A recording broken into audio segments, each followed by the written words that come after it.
फिर तो पढ़ाई भी एक जगह सिर्फ मुसलमान पढ़ेंगे, एक जगह हिंदू पढ़ेंगे। आप कहेंगे ऐसा तो हो रहा है। वो व्हाट्सएप पर गलत जानकारियां भी चलती हैं कि जामिया में तो हिंदू कहां पढ़ते हैं लोग, अलीगढ़ मुस्लिम यूनिवर्सिटी, वहां पर तो मुसलमान ही पढ़ते हैं। बहुत से बीजेपी के कट्टरपंथी नेता वो कहते हैं ये तो आतंकवादियों की पनाहगाह है,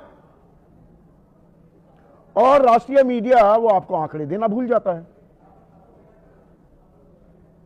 अलीगढ़ मुस्लिम यूनिवर्सिटी में आपको जानकर ताज्जुब होगा, कोई आरक्षण नहीं है, मुसलमानों के लिए अलग से आरक्षण नहीं है। और अगली बात जो मैं आपको बताने जा रहा हूं उस पर तो आप सुनकर अपनी कुर्सी से उछल पड़ेंगे। अलीगढ़ मुस्लिम यूनिवर्सिटी और ये जामिया मिलिया इस्लामिया जैसी यूनिवर्सिटीज में मुस्लिम छात्रों से ज्यादा हिंदू छात्र पढ़ते हैं।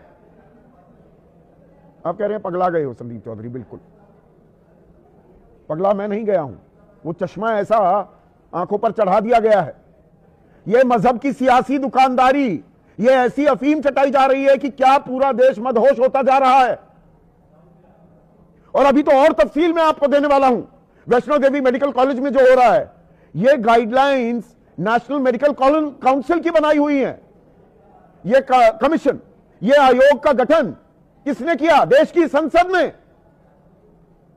वैष्णो देवी श्राइन बोर्ड के अध्यक्ष कौन हैं? Jammu Kashmir United union territory है, उसके लेफ्टिनेंट गवर्नर यानी कि मनोज सिन्हा। एनएमसी की गाइडलाइंस के काम हिसाब से ये सारे काम हो रहे हैं, लेकिन सड़क पर उतर गए हैं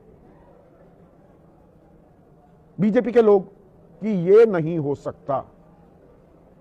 अब ये नहीं हो सकता तो मुसलमान कॉलेजों में ही, यूनिवर्सिटीज में पढ़ेंगे, हिंदुओं के लिए अलग, पारसियों के लिए फिर अलग।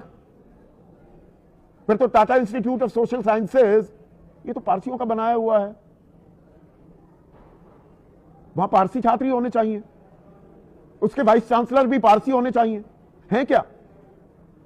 आपकी राय क्या है? आपके सुझाव और आपके सवाल, जो अब सीधा सवाल के अहम हिस्सा बन चुके हैं, उनका रहेगा इंतजार। तो आज सीधा सवाल में हम बात करने वाले हैं मां वैष्णो देवी के दरबार की, हिंदू मुस्लिम तकरार की, पढ़ाई पर घमासान और मजहब की सियासी दुकान जो सज गई है जम्मू में।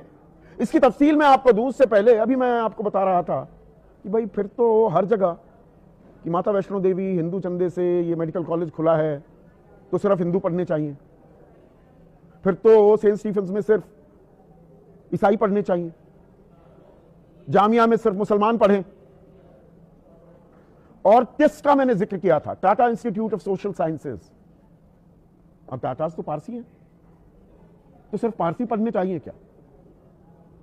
और फिर मैंने ब्रेक लिया। उसका असर यह हुआ, ब्रेक में मुझे मेरे गेस्ट कोऑर्डिनेटर बता रहे हैं कि एक मेहमान जिनको ससम्मान मैंने न्योता दिया था कार्यक्रम में आए, वो टिस के वाइस चांसलर हैं, प्रोफेसर बद्री नारायण तिवारी। वो उठकर चले गए क्योंकि उन्हें पता था अब सीधा सवाल पूछा जाने वाला है।